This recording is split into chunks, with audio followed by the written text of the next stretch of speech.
I guess we should get started.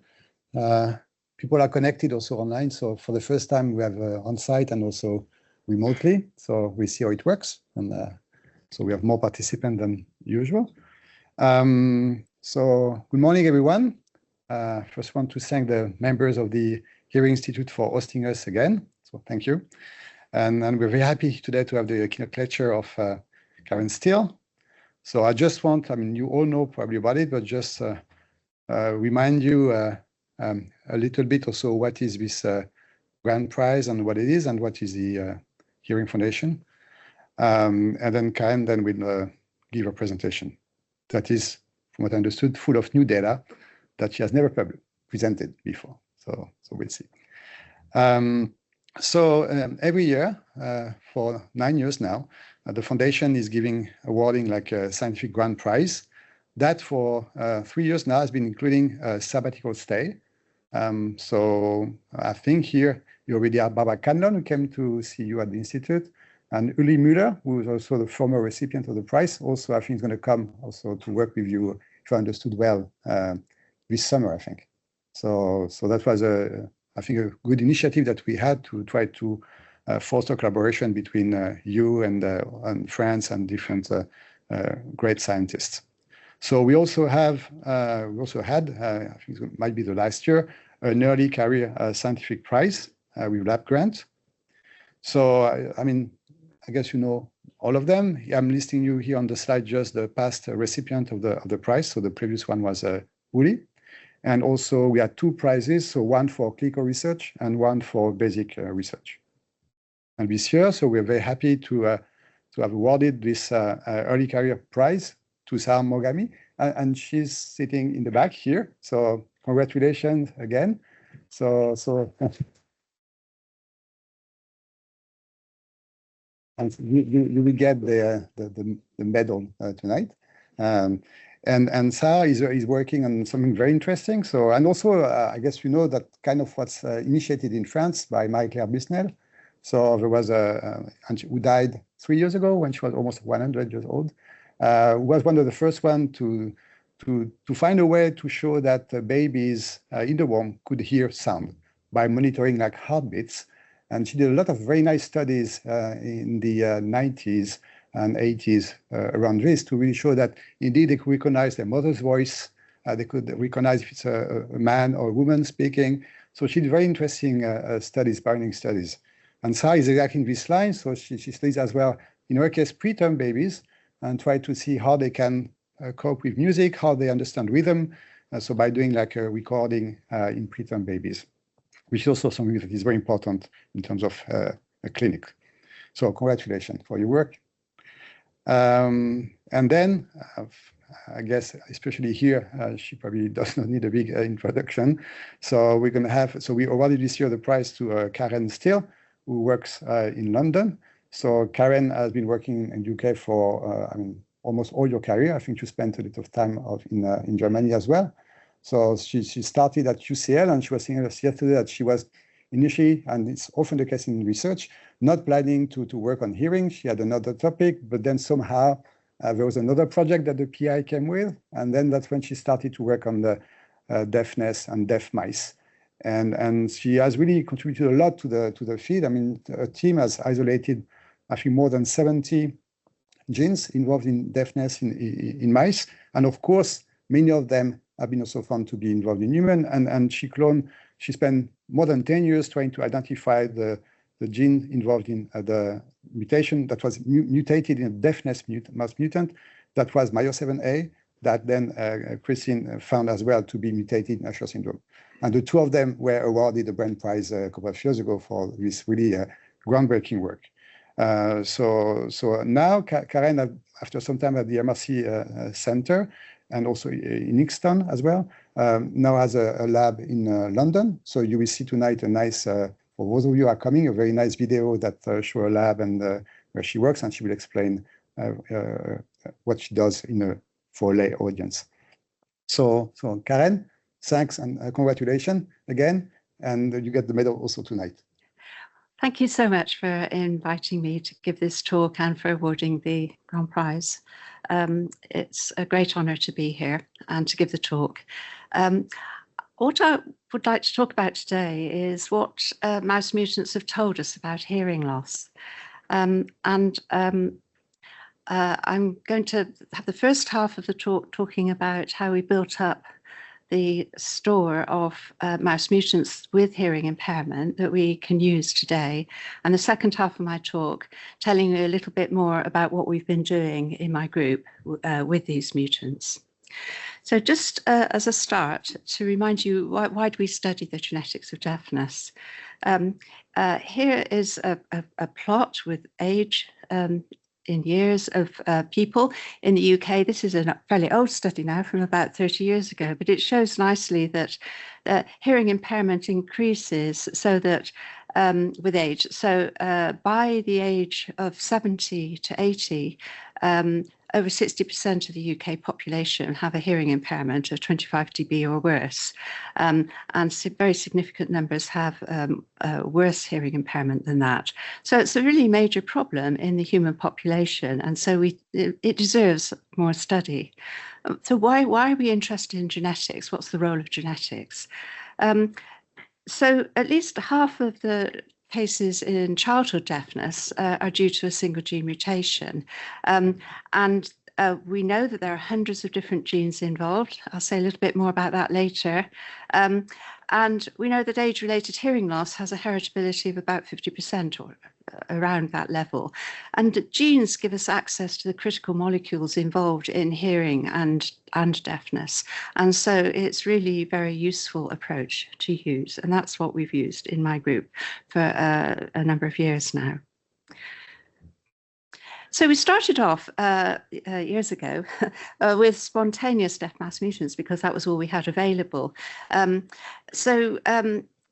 Why it's really important to emphasize why we use the mouse. The mouse is a much more tractable model than the human is, because we can actually get inside and look at different stages of development and understand genetically manipulate the genome, and we can get to understand exactly what's going on inside the inner ear and why the mouse starts to develop deafness. And the mouse inner ear has many similarities with human inner ear in structure, pathology and genetics, but it's much more accessible.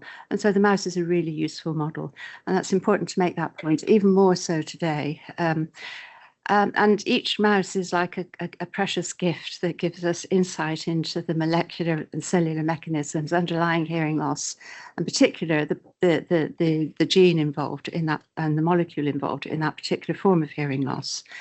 The spontaneous mutants that we had available when I started working had all been detected because they had a balance defect as well, a balance problem. So they tend to have head bobbing, circling behavior, which is characteristic of balance defects. And it was then later discovered they had a hearing impairment as well.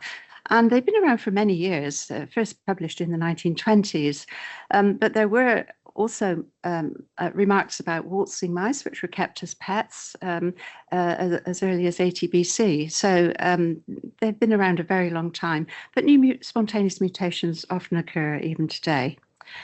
And so we started studying these.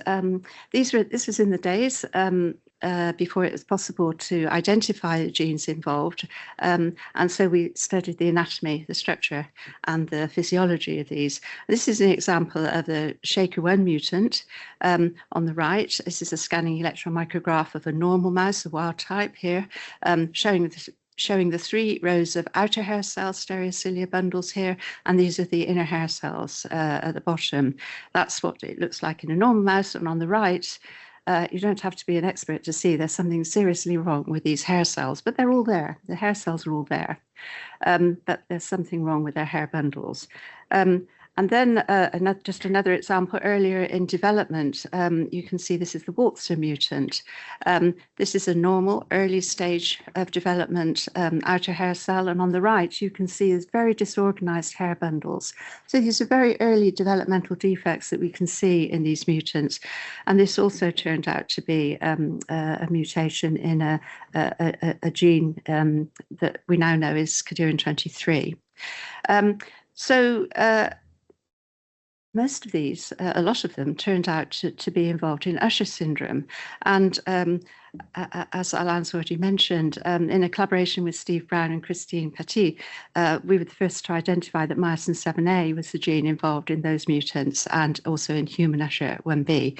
But there are a number of other genes and other mutant mice that were affected by mutations in the same genes in the mouse as in human, and the three in red are three that I was involved in working on in the early days, and the others are from the literature.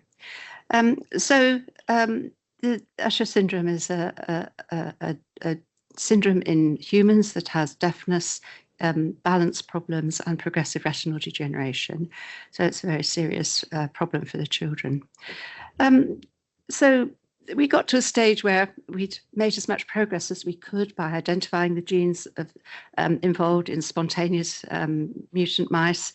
But it was clear that there was still an awful lot of genes out there that were waiting to be found. And making more mice to identify those genes seemed to be a rational way of progressing. So we started generating new mutations using powerful chemical mutagen called ENU, N-ethyl nitrosourea. And this is a way of generating new point mutations, single base changes in the genome. So I've already explained this. Why do we need more mouse mutants? Because we knew that there are lots of molecular components that we hadn't found, and mouse mutants give you a key to those molecular components. Most human deafnesses had no model to understand what was going on inside the ear, and that's still true today. Many human deafnesses still have no mouse model yet. So how did we do this? This was a ENU-induced screen. It was injected into male mice, and it creates these base changes in the spermatogonia, which go on to produce sperm. We use those mice to mate with another line of mice, females, to produce the F1 generation. And we screen these F1 mice. So we're looking for new dominantly inherited genes involved in hearing loss. We used two screens. One was a prayer reflex, which is an ear flick in response to a sharp sound. And the other was looking out for a balance defect, signs of balance defect, like circling behavior or head bobbing. And altogether, over the course of the 3 years that we had the funding to do this, we screened about 53,000 mice and found about 50 that had hearing or balance defects. This was a collaboration with a number of groups around Europe, and it was funded by the EC.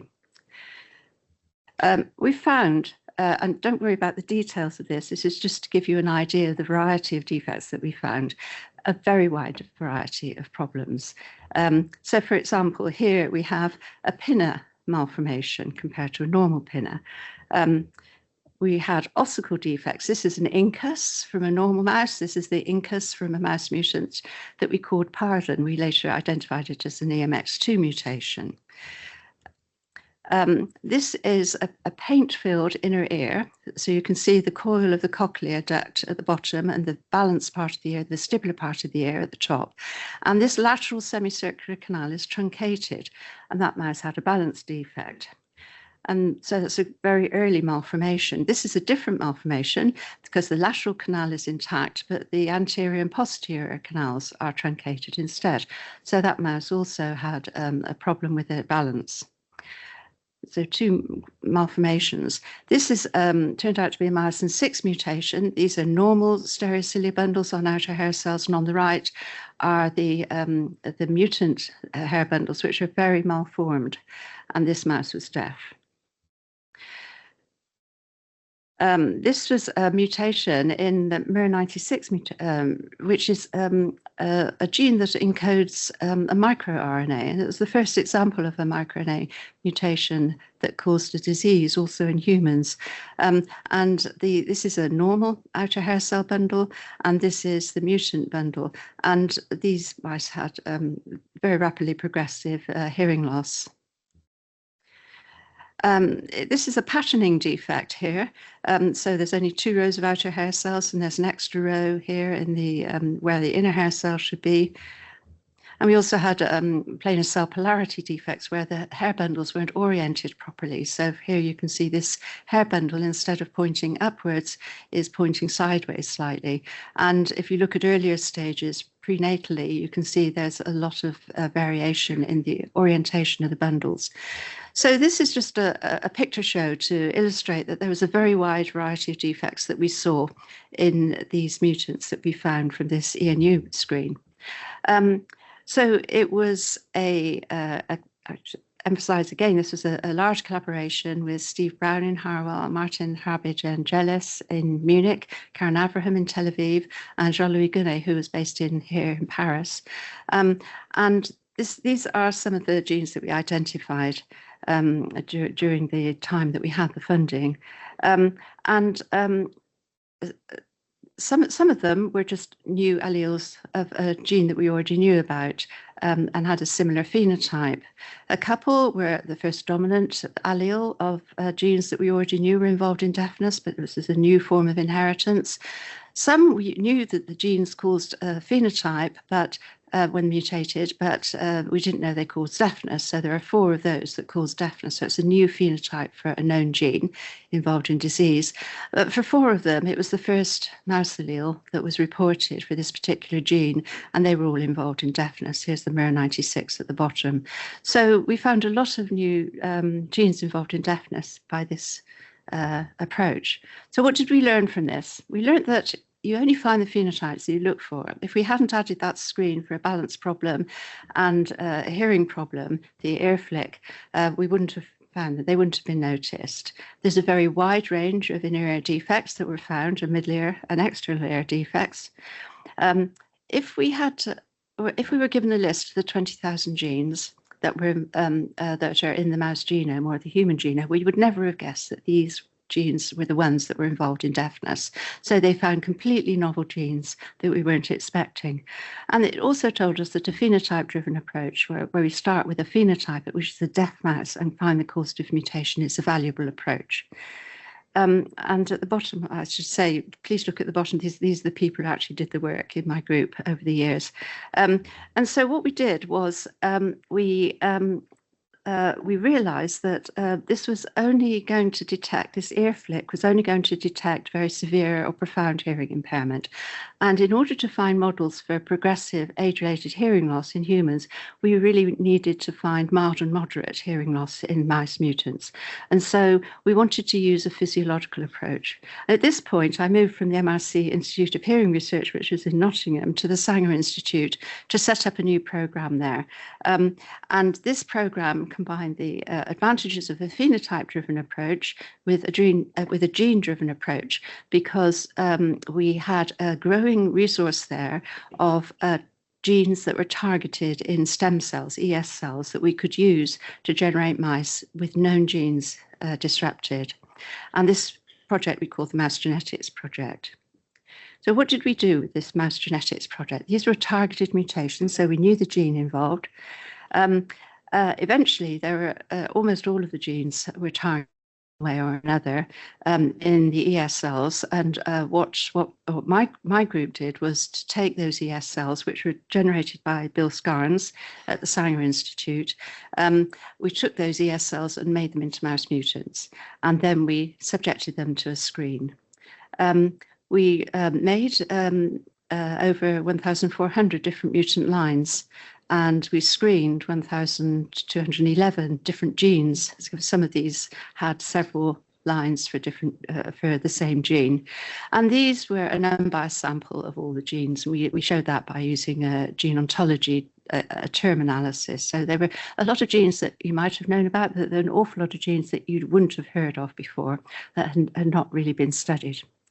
We looked at a wide range of diseases, and all of the mice went through all of the screens. We didn't think we were clever enough to guess which ones would have hearing impairment. We wanted to find them all. And we used a physiological response, the auditory brainstem response, or ABR, at 14 weeks old to do the screen. And Jackie White was the person who managed the phenotyping screen. So this is the phenotyping pipeline. So as I said, all the lines go through all the screens. If the homozygotes were subviable, then we use the heterozygotes to screen instead. They're all on a single inbred genetic background. All of these ES cells were targeted on a C57 black 6N background, and they were all kept on that background. And we use the ABR to screen hearing. And so there's a variety of different things that happened at different ages of the animals. But the key thing to point out here is that we added the auditory brainstem response at the age of 14 weeks. And then about 2 weeks later, the mice were culled in order to collect the tissues and study a lot of other different things later. So what did we find by this? Well, sorry, the auditory brainstem response, I should say. We spent quite a lot of time. This is Neil Ingham in my group who did this work to find a way of changing it from an experimental procedure that you'd use in a lab on a small scale to a screen, which had to be quick and sensitive. And so these are the conditions that we used. We used at least 4 mutants per gene to screen, and often more than that. If we saw abnormal responses, we tested more mice. The screen we set up took between 15 to 20 minutes, including anesthetizing the mice. So it was very quick and could be used as a large-scale screen. And it was non-invasive, and we used a recovery anesthetic. And we looked at 5 dB steps, such a wide range of dBSBL. What did we find? Well, by screening those 1,211 genes, we found 38 unexpected genes underlying deafness. This is on top of the genes that we already knew were involved in deafness that we put in as a positive control. And we divided them up into a number of different groups. So the red line represents the mean of the mutants, and this is the threshold, and the green band represents the controls. So we had a group that had severe to profound hearing impairment, and they're listed here. We had a group that just had high frequency hearing impairment. They're listed here. A group with low frequency hearing impairment, more increase in thresholds at the low frequencies. Not so many of those. Some that had moderate across the whole frequency range, moderate hearing impairment. And there are some that had very mild hearing impairments. And just to give you, again, a flavour of the variety of different phenotypes that we found, again, a wide range in the pathology. So an example here is microcephalin 1, and this is a section through the cochlea. This is the middle ear here on the right, and we find that these particular mutants, as well as several other of the genes in this category, showed a predisposition to middle ear inflammation. And that was unexpected, because this should be clear, filled with air. Actually, it's filled with inflammatory material. So inflammation of the middle ear, we weren't expecting that.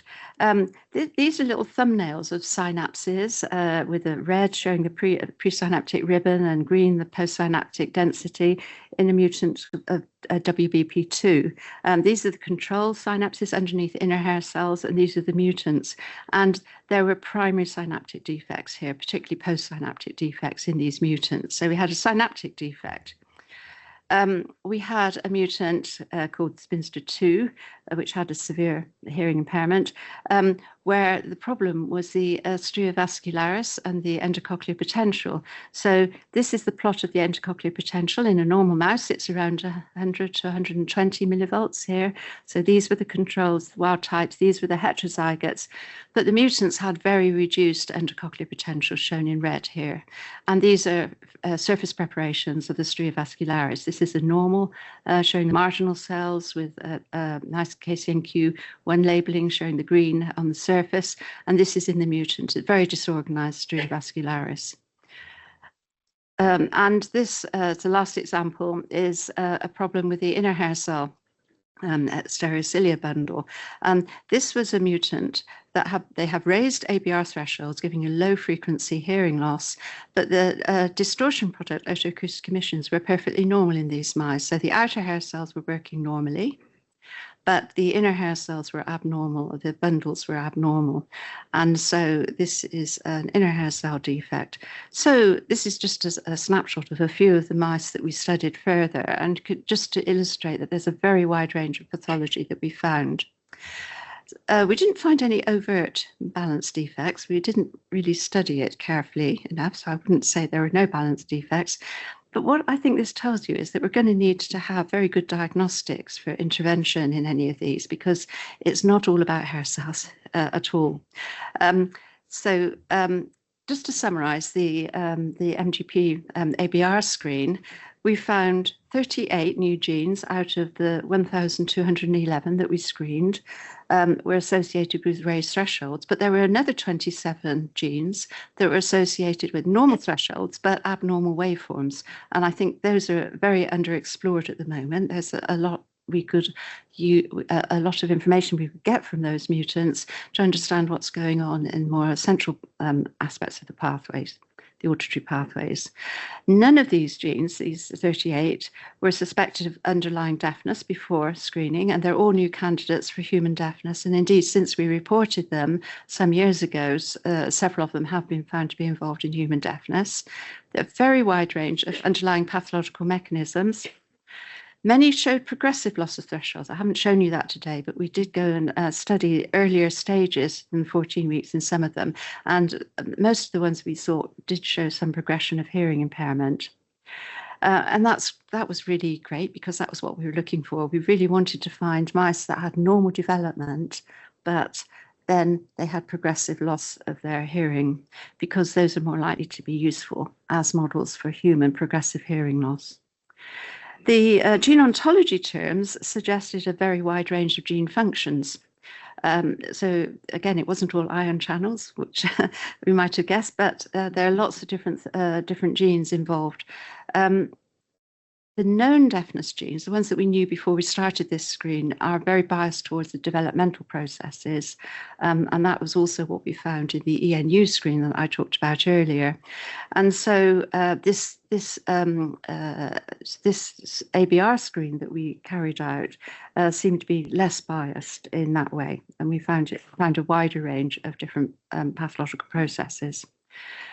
So this extreme genetic and pathological heterogeneity does suggest that, again, diagnostics is going to be critical to developing treatments in the human population. I'm going to come back to that right at the end of my talk.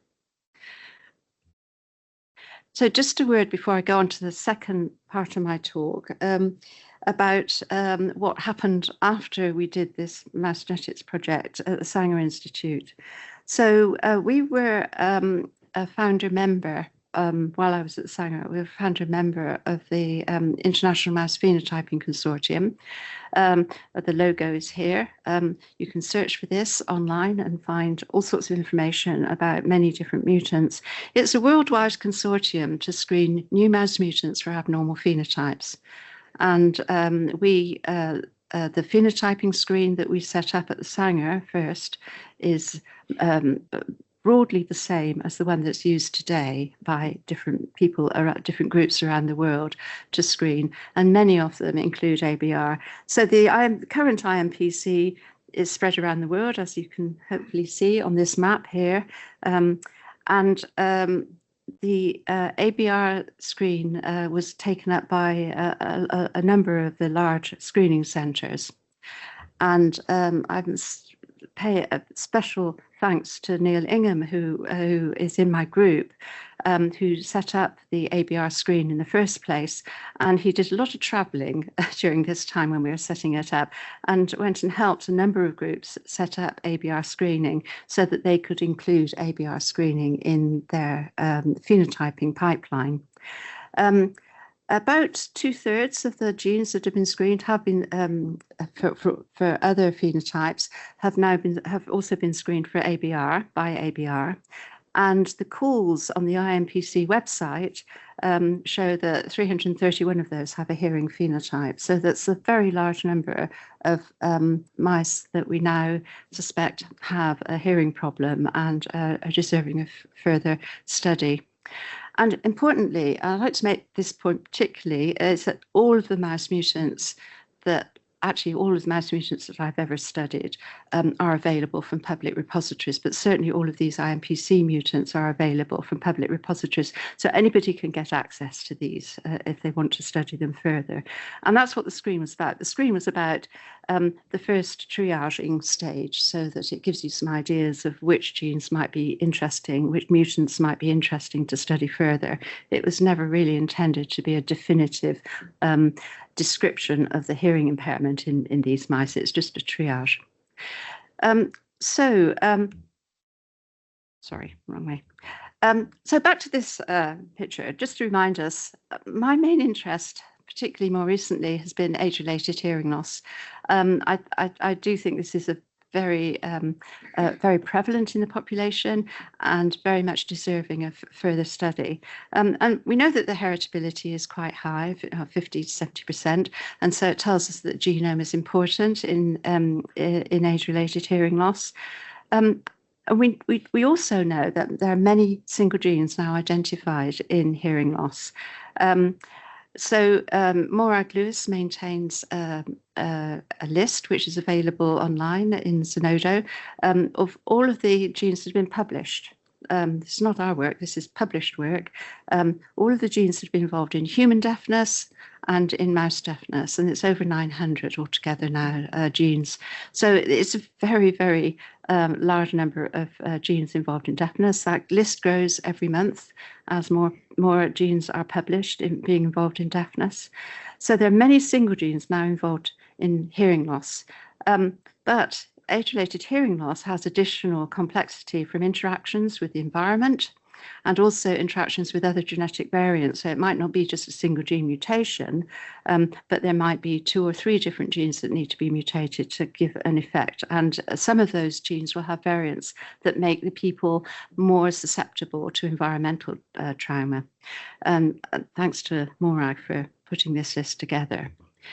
So back to the problem to be solved. The problem to be solved is that there are large numbers of people affected by progressive hearing loss. There's no treatment to slow or stop the disease progress in these people.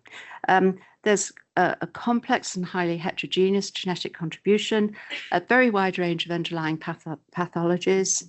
And our question is, can we develop treatments for groups of pathologies based on the site of lesion instead of thinking of just one gene at a time?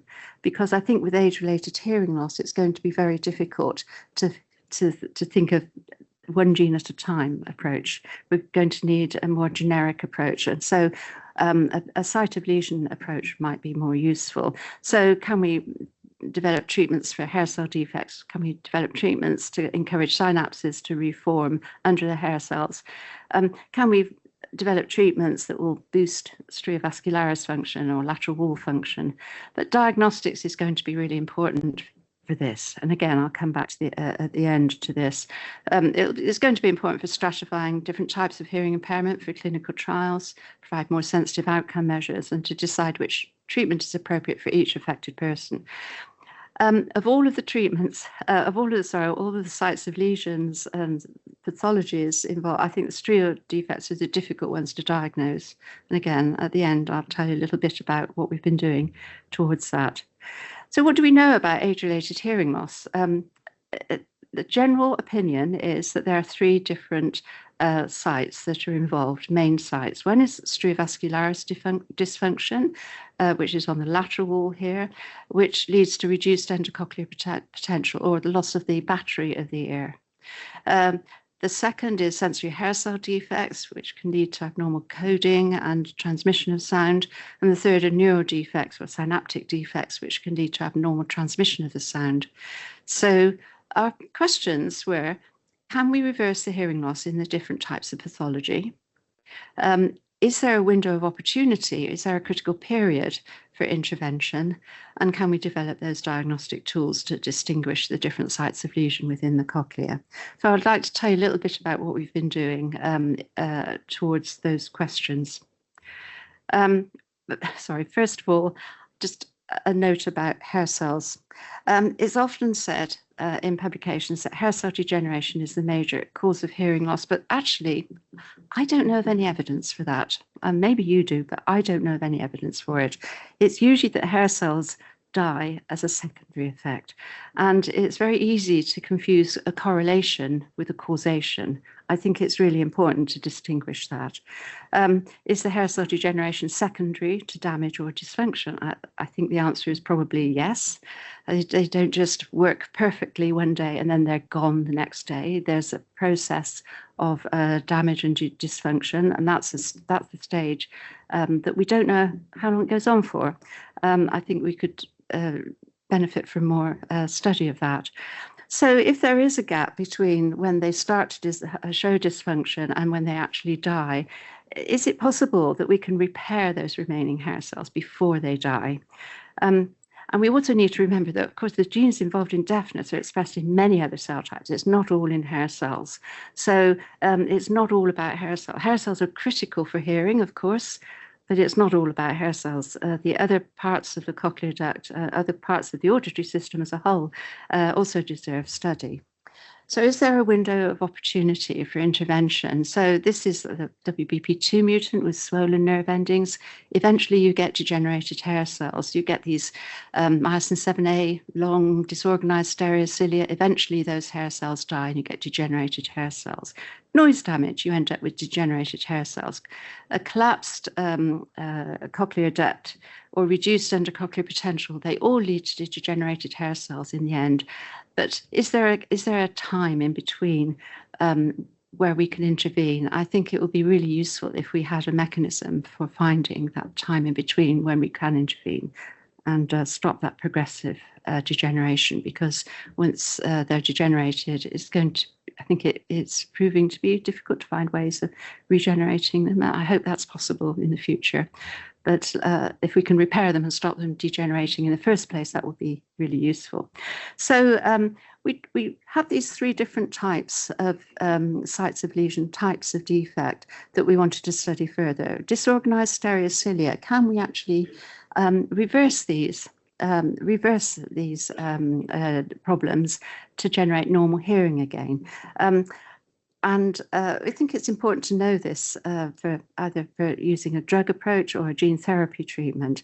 So if you have a problem with a hair cell formation, can you go back to a position where you have normal stereocilia and normal hearing? If you have a nerve ending problem, a synaptic problem or a neural problem, can you go from that swollen nerve endings and hearing impairment back to normal nerve endings and normal hearing? If you have a low endocochlear potential, can you restore that endocochlear potential or go back to a normal potential and normal hearing? So the question, we used a genetic approach to ask these questions because we wanted a quicker way of getting the answers. The first mutant that we studied was a mutant called Spinster 2. And this is from an old paper of ours, where we found that there was very early but very rapid onset of hearing loss between 2 weeks old. The mutants are in the red here, controls in the green and the blue. 3 weeks old, there was a much bigger difference between the two groups. And what happens between 2 and 3 weeks old is the endocochlear potential declines. So these are the controls, the heterozygotes and the mutants here. At 2 weeks old, and this is at 3 weeks old. Between 2 and 3 weeks old, there's a rapid loss of endocochlear potential corresponding to that rapid decline in hearing ability. And we also get this abnormal stria vascularis appearance. So we at the Sanger Institute, we had used a particular design of allele that Bill Skynes made in the ESLs. We used this allele to make the mouse mutants that we studied, and it's called the TM1A allele. And it works much like a gene trap works by inserting a very large chunk of DNA into an intron in a gene that you're interested in, which is so big that it disrupts normal transcription. So it's effectively a knockdown of the gene rather than a knockout, because the exons are still there. So this is exon 2, exon 3, and so forth. So there's this very large chunk of extra DNA that inhibits transcription. And then if we use these FRT sites to target, to remove that extra chunk of DNA in the gene, we get back to this allele here, which can be read again. So we can go from a disrupted gene to a normal gene again. And we do this using a flip recombinase, which identifies these green triangles, the FRT sites, using a flip recombinase. It recombines the DNA between those two sites and removes the DNA in between, leading to normal hearing. So this allele has rapid hearing loss, this allele has normal hearing. And we did this in mice at different ages. So in this example here, one of the ages was 14 days. So we did an ABR before we started, then injected the tamoxifen, and then we repeated the ABRs at different weekly intervals until the end of the experiment, when we measured the endocochlear potential. So what did we find from this? And it was Elisa Martelletti in my group who did this work. So we found that we could actually reverse the hearing impairment in these mice. So in this case, we've chosen the 17-day injection date. This is before we injected the tamoxifen. So the red and the green are both homozygotes, and the black represents the controls. So the higher the threshold, the worse the hearing. So that was what we started with these same animals. At 4 weeks old, so a couple of weeks later, the ones with the green are the ones that were carrying that flip recombinase. The ones with red were not carrying flip recombinase, so they couldn't be recombined. Then at 5 weeks, 6 weeks, and 8 weeks, you can see that the hearing, particularly at the lower frequencies, is getting better and better as the time goes by, suggesting that these mice, which are homozygous for this mutant, are actually expressing spinster2 again, and they're recovering their hearing. So these are mice that were deaf over here, and they've now recovered a lot of their hearing. So just to plot that in a different way in relation to the age, I've picked just one age, the best age of hearing, which is 12 kilohertz, and plotted the threshold at different ages. So this is where we activated the spinster2 gene again. This is where they started. So these mice have raised thresholds here in the green lines. Each green line represents an individual mouse. And as those mice get older, their hearing gets better and better. Whereas with the mutants that don't have that flip recombinase, so they can't express the gene again, they just get worse and worse. And the controls are here at the bottom. So these are mice that are already deaf, and they can recover a large chunk of their hearing. This is obviously not a technique that can be used in humans, because humans don't have this particular allele, but it's a proof of concept using a genetic approach that in principle, at least this form of hearing impairment can be reversed. Is there a critical period? The answer is yes. So all of these thresholds are measured at 8 weeks old, but the injection of the tamoxifen was at different ages. So at 2 weeks old, you get good recovery by 8 weeks. At 17 days old, you get even better recovery, but you get less and less recovery if you delay that activation of the gene again, which suggests that the earlier the injection, the better the rescue. And the best frequency of rescue is at 12 kilohertz, which is here. So there is a critical period. And what about hair cells? So at the top are surface preparations, whole mount preparations of the organ of Corti, showing 3 rows of outer hair cells, 1 row of inner hair cells in the organ of Corti. At the top, we activated spinster2 at 2 weeks old, and at the bottom, we activated it at 4 weeks old. And if you look at the spinster2 mutants that are carrying this flip recombinase, you get much better preservation of the hair cells compared to injecting at 4 weeks old, where you get quite a lot of hair cell degeneration here. And so the earlier the gene activation, the more hair cells survive, which again suggests there's a critical period. And it might be that hair cell degeneration is the limiting factor for reversing hearing impairment in these mice. So to go back to this question, are we able to reverse hearing loss in different types of pathology? At least in one example that we've studied, Spinster 2, we are able to go from a low endocochlear potential and raise thresholds to normal thresholds, at least in part of the frequency range, and closer to normal endocochlear potential again.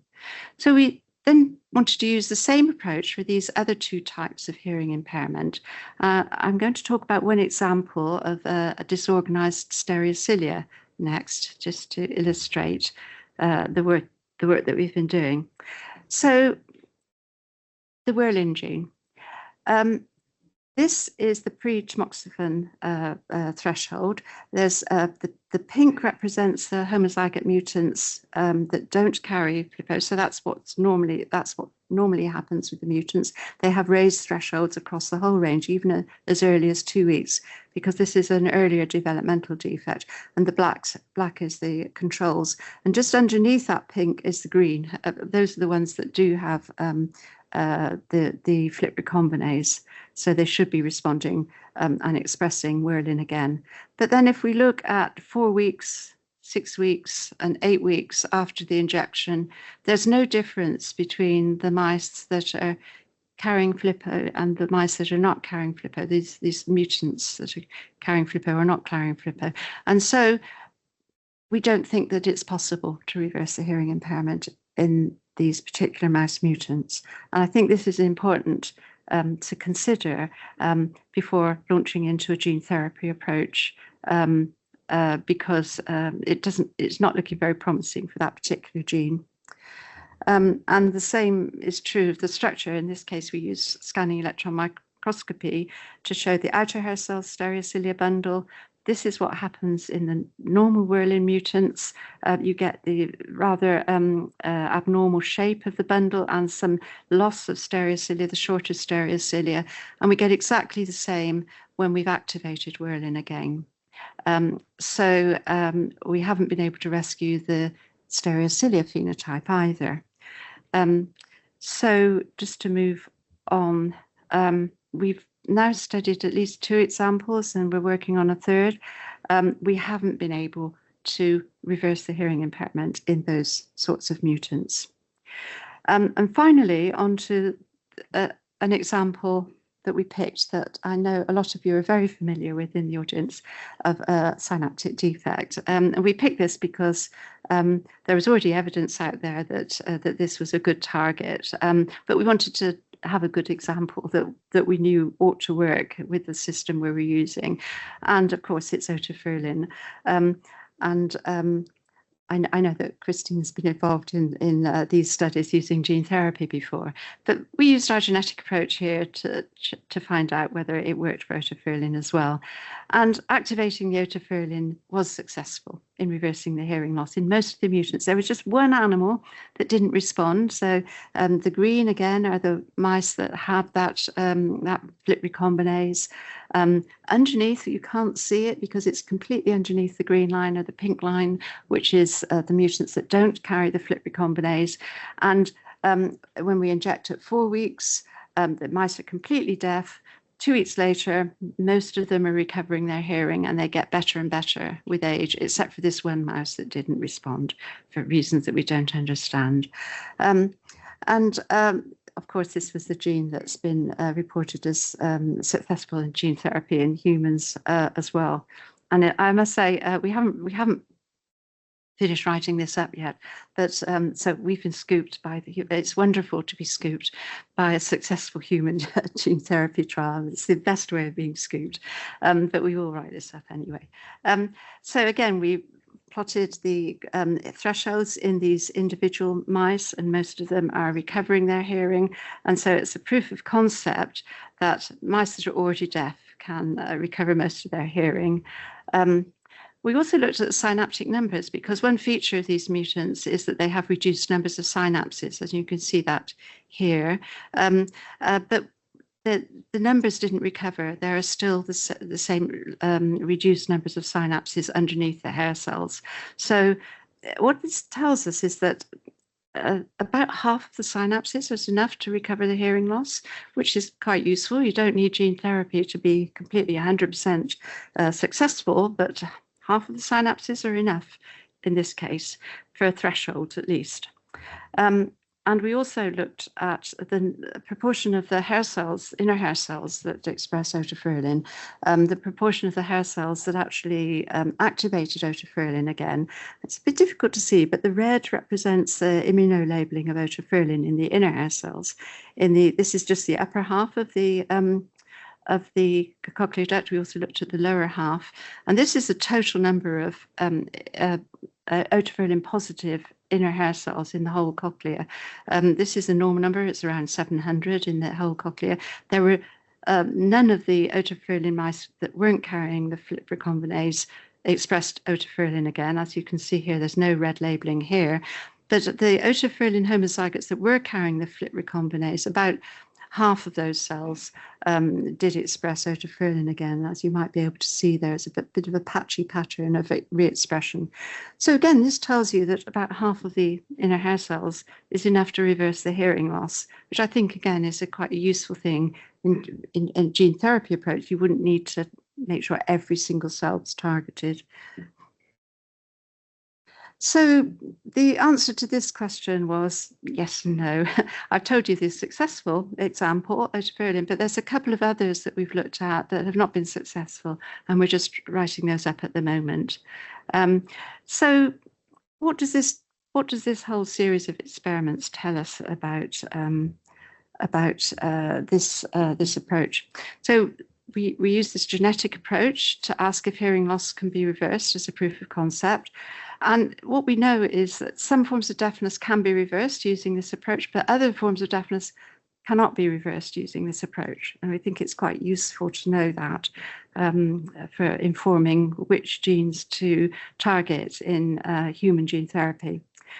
There is a critical period for reversing hearing loss, and we think that is before the sensory hair cells die. And even partial expression of the target gene, so not all cells need to express the target gene, even partial expression can be enough for reversal of hearing impairment. And it's useful to know this as a proof of concept.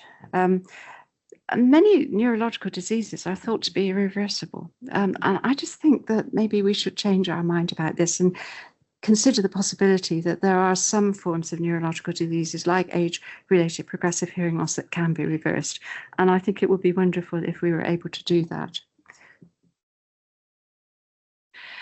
So the very final part of my talk is to address the diagnostics question.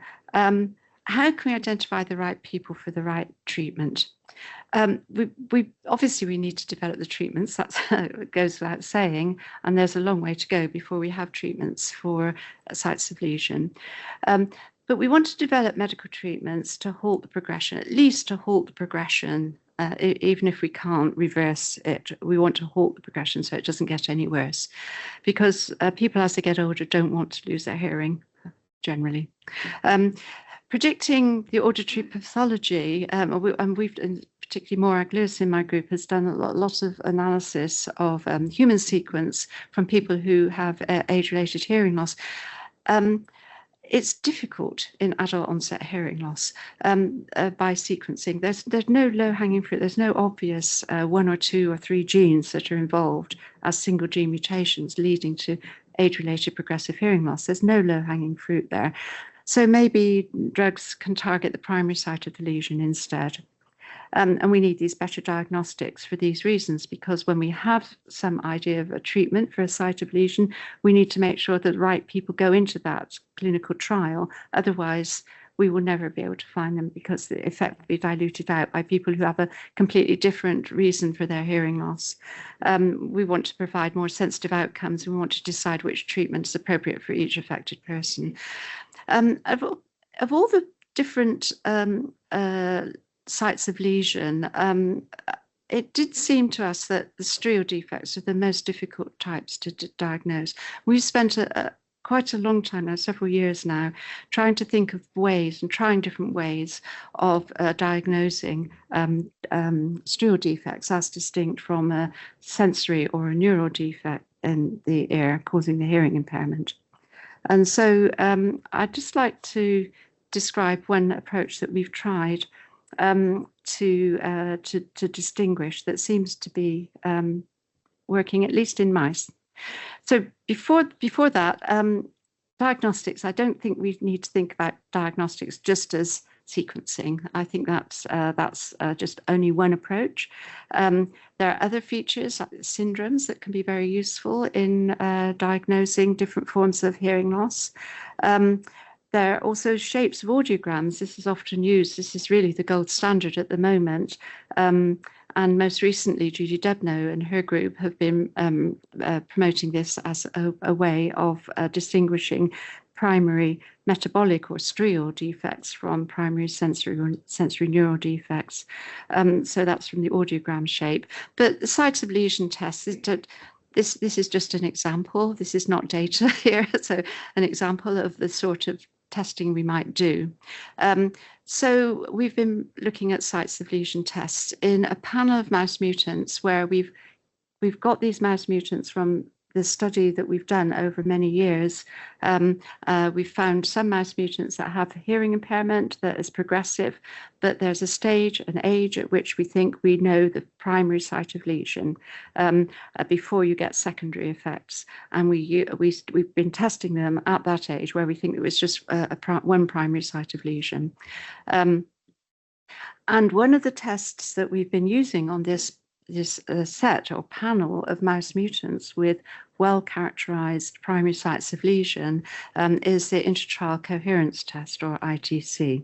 And this is a test that is a measure of the coherence of the phase of the response to each individual stimulus. So normally when you do an ABR, you just look at an average waveform, which is the bottom here. And you test, you look at it and see if there's a response there or not that you can recognize. But if you record the response to each individual stimulus that you generated, in this case, that you delivered rather, in this case, we delivered 512 individual stimulus presentations, average them to give the average waveform here. But if you look at those individual responses and look at the phase of the response within those individual responses and plot them here, this is the same time scale. The more yellow means the more coherent the phase of the response. So it means that effectively the whole auditory system that we're measuring using the same setup as we use for ABR is more coherent at this point compared to the blue, where it's not very coherent. And so the maximum ITC value that we looked at was corresponding to ABR wave 1. So this is this first wave of the ABR waveform. And we looked at the responses within the white box on the plot here at the top. And it's an indicator of accurate timing of the hair cell response, but the response of the whole system. And we plotted it with respect to the amplitude of wave 1 response. So here we've got the standardized wave 1 amplitude plotted on the y-axis, the standardized maximum intertrial coherence plotted on the x-axis, and a number of different groups of mice here. So these are the controls, the littermate controls, and they have this sort of shape here, like a banana shape in their distribution.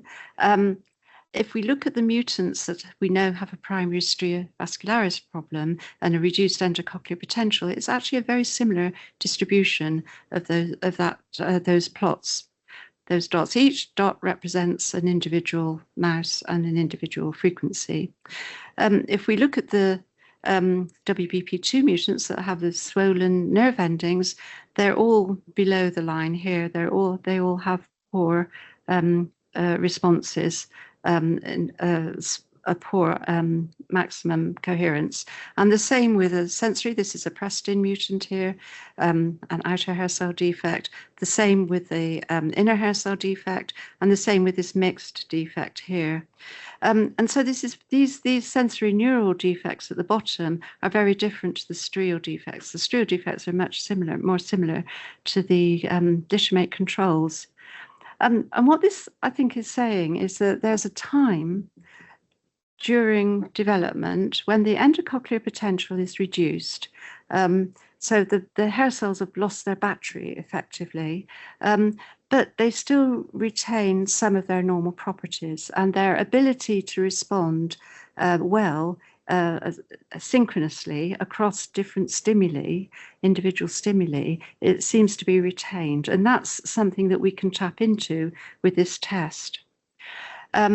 So we've also done some machine learning, unsupervised machine learning using k-means analysis, and plotted them as principal components so that we can cluster them in groups. So that these are the control mice at the top left in green, and the red boundary represents the abnormal cluster. The blue boundary represents the closer to normal cluster. And so most of those control mice are in the normal cluster. 78% of those spots are in the normal cluster. If you look at the strial mutants with reduced endocochlear potential, again, 77% of those are in the normal cluster, fewer in the abnormal cluster. But the reverse is the case, where you have an inner hair cell defect. Almost all of them are in the abnormal cluster, and the Preston mutants, almost all of them are in the abnormal cluster. And the same is true for the other mutants that we've looked at. So the strial mutants show a very similar distribution of clustering to the controls. And we think this is a really promising approach, because this is something that can be used in humans. In fact, our collaborator, Kelly Harris, who's at in Charleston Medical University of South Carolina, is using this in humans, and it's something that can easily be transferred to a diagnostic test in humans, we think. We think this is a promising approach. There will be other approaches that will be needed, as this will be part of a package, but we think this is a promising approach for distinguishing strial defects at that critical time before you get a lot of secondary effects going on as well. So my last 3 slides now, I think. Just to summarize what I've said and my thought about where we might be aiming in the future. So this is where we are today. There are many different pathologies found in the cochlea. It's a very heterogeneous group of pathologies that lead to the same outcome, which is hearing loss. Almost all of them lead to hair cell degeneration eventually, but there's going to be that critical period when the hair cells, before the hair cells degenerate, when they're dysfunctional but not degenerated. And it will be really helpful to be able to identify that period and do something to stop them degenerating at that time.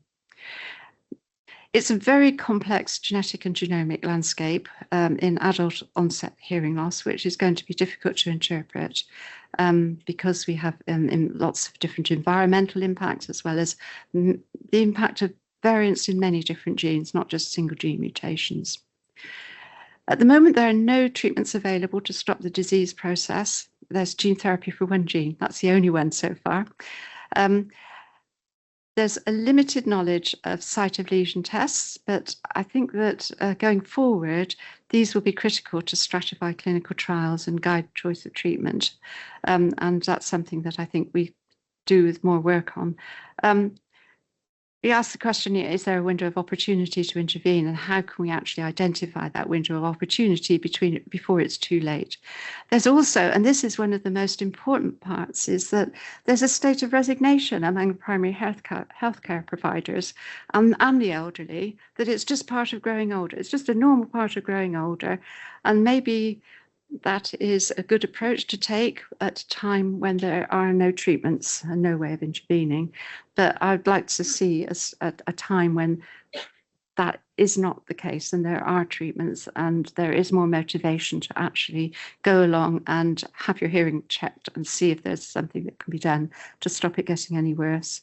And so the next slide shows my vision for the future. This is where we could be tomorrow, 20 years maybe. So there'll be gene therapy on a gene by gene basis. This is my cloud showing the gene therapy, and that's already started. That's going to go powering ahead. But it's not going to be for everybody. It's only going to be for a subset of people that have single gene mutations that are going to be suitable for this. But it's going to be very useful for the ones that it is suitable for. It will be really helpful to focus on repair of hair cells before they degenerate. And again, we really don't know why hair cells degenerate. I don't think anybody really has an idea of what it is, the molecular mechanism of degeneration. I think we need a bit more focus on that. I would like to see a time when we have generic treatments for sites of lesion. So a generic treatment to boost stria vascularis function, or a generic treatment to encourage synapses to reform if they've broken. And that will be true whatever the cause, whether it's a genetic or environmental cause for the hearing loss. Also, I think important is going to be a diagnostic package with regular screening to identify that window of opportunity for treatment. At the moment, certainly in the UK, most people go and have their eyes tested when they get to a certain age. They go and get their eyes tested every 2 years. And there's a lot of different tests for vision, supra-threshold tests of vision that are used routinely. But we don't do that with our hearing. Why can't we do that with our hearing? Why can't we go along and have our hearing tested at the same time as we have our vision tested, and have lots of supra-threshold tests, including tests that will identify different sites of lesion? And for some of those sites of lesion, we will have treatments in the future. This is my vision for 20 years' time. So I really hope that we get closer to that. I'd like to finish by thanking so much all of the people in my group who have done all of the work. I've mentioned most of the people who've done the specific experiments that I've described today at the bottom of the slides. My current team, Elisa Martelletti, Neil Ingham and Morag Lewis have done a lot of the work that I've shown you. Also Dan has done a lot of that work. And this is my current group. Some project students who've just come for a short term have done some of the contributions to this. The Sanger Mouse Genetics project just couldn't, there are a huge group of people. I couldn't fit them all on the slide. That they were led by Jackie White, who led the phenotyping, Bill Scarnes, who provided the targeted ESL, and Selina and Roz in my group helped Neil to set up that ABR screen and carry it out. A whole host of past team members have contributed to the work, and also my collaborators, so Judy Debner and Kelly Harris in Charleston, and the groups down here are the ones who were involved in the original ENU induced screen. This is at the end of the 1990s. And I'd like to thank all of my collaborators, my supporters rather, the funders, the people who've actually funded this work. And in the future, there will be the Fondation pour l'Audition at the top. But thank you very much to all of the funders who've helped allow this work to happen.